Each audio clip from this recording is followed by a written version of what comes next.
Comedy ಕಿಲಾಡಿಗಳಿಗೆ ಬರೋದಕ್ಕಿಂತ ಮುಂಚೆ ಗಿಲ್ಲಿ ಏನಾಗಿದ್ರು? ನನಗೆ ಅದೇ ಇದಾಗಿದ್ರು ಫಸ್ಟು ಆರ್ಟ್ ಡಿಪಾರ್ಟ್ಮೆಂಟಲ್ಲಿ ಡೈರೆಕ್ಷನ್ ಡಿಪಾರ್ಟ್ಮೆಂಟ್ ವರ್ಕ್ ಮಾಡ್ತಿದ್ದೆ. ಆಮೇಲೆ ಯೂಟ್ಯೂಬ್ ಚಾನಲ್ ಸ್ಟಾರ್ಟ್ ಮಾಡಿದೆ. ಯೂಟ್ಯೂಬು ಕಂಟೆಂಟ್ ಮಾಡೋಕ್ಕೆ ಸ್ಟಾರ್ಟ್ ಮಾಡಿದೆ. ಅದಾದ್ಮೇಲೆ ಕಾಮಿಡಿ ಕಿಲಾಡಿಗೆ ಬಂದೆ. ಇನ್ನು ಊರಲ್ಲಿ ಓದ್ಕೊಂಡಿದ್ದೆ ಅಷ್ಟೇ. ಎಲ್ಲೂ ಕಷ್ಟ ಅಂತ ಅನಿಸ್ಲಿಲ್ವಾ ಗಿಲ್ಲಿ?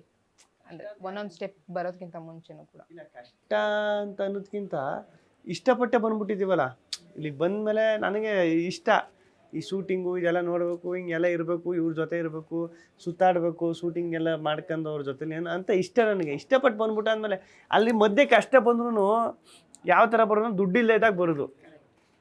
ಈಗ ಮನೆಯವ್ರು ಯಾವುದೋ ದುಡ್ಡು ಕೇಳಿರ್ತಾರೆ, ಮಗ ಹಿಂಗೆ ಸಾಂಗಿಗೆ ದುಡ್ಡು ಕಟ್ಟಬೇಕು, ಚೀಟಿ ದುಡ್ಡು ಕಟ್ಟಬೇಕು, ಇಷ್ಟು ಆಯ್ತದ ಕೊಡಪ್ಪ ಅಂತ.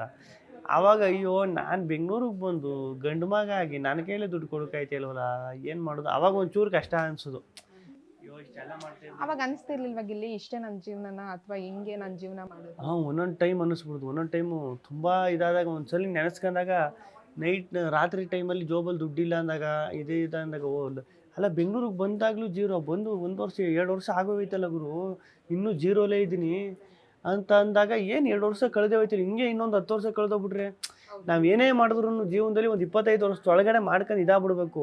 25 ವರ್ಷ ಕ್ರಾಸ್ ಆಗ್ಬಿಟ್ರೆ ಅಪ್ಪ ಅಮ್ಮನೂ ಅಷ್ಟೇ, ಎಲ್ಲ ಅಷ್ಟೇ, ಎಷ್ಟು ಅಂತ ನೋಡ್ತಾರೆ. ಅವ್ರಿಗೆ ಒಂದು 25 ವರ್ಷ ಗಂಟ ಬಿಡ್ತಾರ.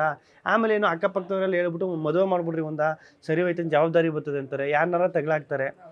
ಆಮೇಲೆ ಇನ್ನೂ ಜಾಸ್ತಿ ಆಯ್ತದೆ ಜವಾಬ್ದಾರಿ, ಮನೆ ಮಕ್ಕಳು ಅದು ಇದು ಅನ್ಕೊಂಡು ತಿರ್ಗಿ ಅದೇ ಸಪ್ರೇಟ್ ಲೈಫ್ ಆಗ್ಬಿಡ್ತದೆ. ಆಮೇಲೆ ನಾವು ಬೇರೆಯವ್ರಿಗೋಸ್ಕರನೇ ಬದುಕಬೇಕು ಅನ್ನೋ ಥರ ಆಗ್ಬಿಡ್ತದೆ. ಅದು ಜವಾಬ್ದಾರಿ ಬಂದ್ಮೇಲೆ ಮುಗೀತಲ್ಲ, ಇನ್ನು ನಮ್ಮ ಇಷ್ಟಪಟ್ಟಂಗೆ ಬದುಕೋಕ್ಕೂ ಆಗಲ್ಲ. ಈಗ ನಾನು ಮದುವೆ ಆಗಿಲ್ಲ ಏನಿಲ್ಲ ಅಂದಾಗ, ಏನೋ ಮಾಡೋಕ್ಕೆ ಹೊರಟಿದ್ದೀನಿ ಅಂದಾಗ ನಾನು ಒಬ್ಬನೇ. ಅಪ್ಪ ಅಮ್ಮ ಏನೋ ಪಾಪ ಊರಲ್ಲಿ ಜಮೀನು ಐತೆ, ಇನ್ನೊಂದು ಐತೆ, ಅದರಲ್ಲಿ ಏನೋ ಬೆಳ್ಕೊಂಡು ತಿನ್ಕೊಂಡು ಅಕ್ಕ ಅಣ್ಣ ಯಾರಾದರೂ ಇದ್ರೆ ಅವರು ಹೆಂಗೋ ಇರ್ತಾರೆ ಸಪೋರ್ಟ್ಗೆ, ಓಕೆ, ಅಲ್ಲಿವರೆಗೂ ಓಕೆ. ಮದುವೆ ಅಂತ ಆದಮೇಲೆ ಮುಗೀತಲ್ಲ, ಅವ್ನು ನಾವೇ ಸಾಕಬೇಕು, ನಾವೇ ನೋಡ್ಕೋಬೇಕು. ಈಗ ಅವ್ರು ದುಡಿದ್ರೂ ನಮ್ಮದು ಅಂತ ಏನೂ ಇರಬೇಕಲ್ಲ ಅಲ್ವಾ? ಅಷ್ಟ್ರ ಒಳಗಡೆ ನಾನು ಫಿಕ್ಸ್ ಆಗಿದ್ದು ಅದೇ, ಮಾಡಿದ್ರೆ ಆದಷ್ಟು ಬೇಗ ಏನಾದರೂ ಮಾಡಿ ಒಂದು ಸ್ವಲ್ಪ ದುಡ್ಡು ಬರೋ ಥರ ಮಾಡ್ಕೊಬಿಡುವ, ಒಂದು ಸ್ವಲ್ಪ ಹೆಸರು ಬರೋ ಥರ ಮಾಡ್ಕೊಬಿಡುವ. ಅದು ನಾನೇನು ಇಷ್ಟಪಟ್ಟಿರ್ತೀನಿ ಆ ಇಷ್ಟಪಟ್ಟಿರೋ ಕೆಲಸದಲ್ಲೇ ಅದನ್ನ ಮಾಡ್ಕೊಬಿಡುವ ಅಂತ ಆವಾಗ ಡಿಸೈಡ್ ಆದ. ಈ ಲಾಕ್ಡೌನ್ ಈ ಟೈಮಲ್ಲಿ ಅದೆಲ್ಲ ಲಾಕ್ಡೌನು ಎಲ್ರಿಗೂ ಹೇಳ್ತಾರೆ, ನನಗೆ ತುಂಬ ಇದಾಗ್ಬಿಡ್ತು, ಲಾಕ್ಡೌನ್ ದೊಡ್ಡ ಎಫೆಕ್ಟ್ ಆಗ್ಬಿಡ್ತು ಅಂತ. ನನಗೆ ತುಂಬ ಪ್ಲಸ್ ಆಗ್ಬಿಡ್ತು. ಯಾಕಂದರೆ ನಾನು ಯೂಟ್ಯೂಬ್ ಚಾನಲ್ ಸ್ಟಾರ್ಟ್ ಮಾಡಿದ್ದು ಆವಾಗಲೇ ಟೇಕಪ್ ಆಗಿದ್ದು. ಹೌದು, ಅಲ್ಲಿಂದಲೇ ಕಾಮಿಡಿ ಕಿಲಾಡಿಗಳು ಕೂಡ ಸೆಲೆಕ್ಟ್ ಆಗಿದೆ.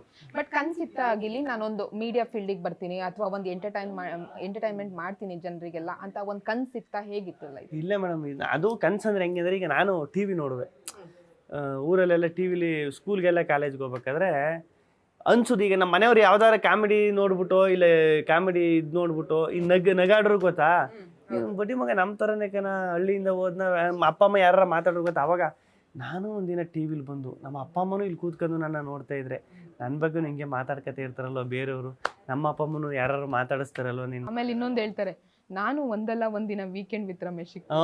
ಅದು ನನಗೆ ಮನ್ಸಲ್ಲಿ ಯಾವಾಗಲೂ ಇರೋದು. ನಾನು ವೀಕೆಂಡ್ ವಿತ್ ರಮೇಶ್ಗೆ ಹೋಗ್ಬಿಟ್ಟು ಹಿಂದೆಯಿಂದ ನಮ್ಮ ಅಪ್ಪ ಇಲ್ಲ ಯಾವ್ದಾದ್ರು ನನ್ನ ಹಳೆ ಫ್ರೆಂಡ್ ಬರಬೇಕು, ನಾನು ಸರ್ಪ್ರೈಸ್ ಆಗಿ ಹಿಂಗೆ ನೋಡಬೇಕು, ಅವೆಲ್ಲ ಕ್ಯಾನ್ಸ್ ಇದ್ದೇ ಇರ್ತವೆ.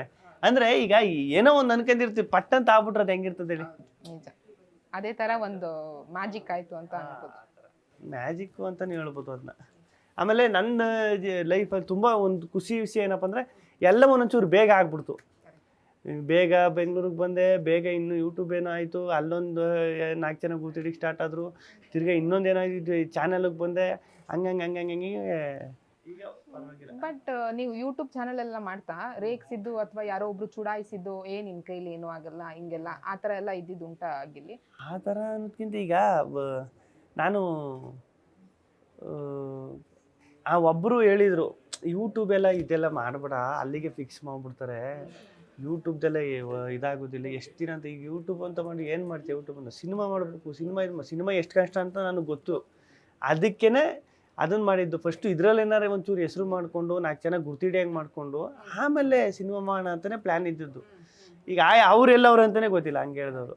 ಹಂಗೆ ಯಾವುದು ಎಲ್ಲಿಗೆ ಕರ್ಕೋಯ್ತು ಅಂತ ಗೊತ್ತಿಲ್ಲವಲ್ಲ ಮೇಡಮ್. ಇವಾಗ ಈ ನಾವು ಕೆಲಸ ಕರೆಕ್ಟಾಗಿ ಮಾಡಿಬಿಡ್ಬೇಕಷ್ಟೆ, ಅದು ಎಲ್ಲಿಗೋ ಕರ್ಕೋಯ್ತೈತೆ ನೋಡಿ. ನಾನು ಆ ಯೂಟ್ಯೂಬ್ ಚಾನಲ್ ಸ್ಟಾರ್ಟ್ ಮಾಡಿದ್ರೆ ಡೈರೆಕ್ಟರ್ ಆಗಬೇಕು ಅಂತ, ಡೈರೆಕ್ಷನ್ ಡಿಪಾರ್ಟ್ಮೆಂಟಲ್ಲಿ ಕೆಲಸಕ್ಕೆ ಹೋಗಿ ಒಂದು ಒಳ್ಳೆ ಕತೆ ಮಾಡ್ಕೊಂಡು ಅಲ್ಲೊಂದಷ್ಟು ಕೆಲಸ ಮಾಡ್ಬಿಟ್ಟು ಒಳ್ಳೆ ಕತೆ ಮಾಡ್ಕೊಂಡು ಒಂದು ಸಿನಿಮಾ ಮಾಡೋಣ ಡೈರೆಕ್ಷನು ಅಂತ.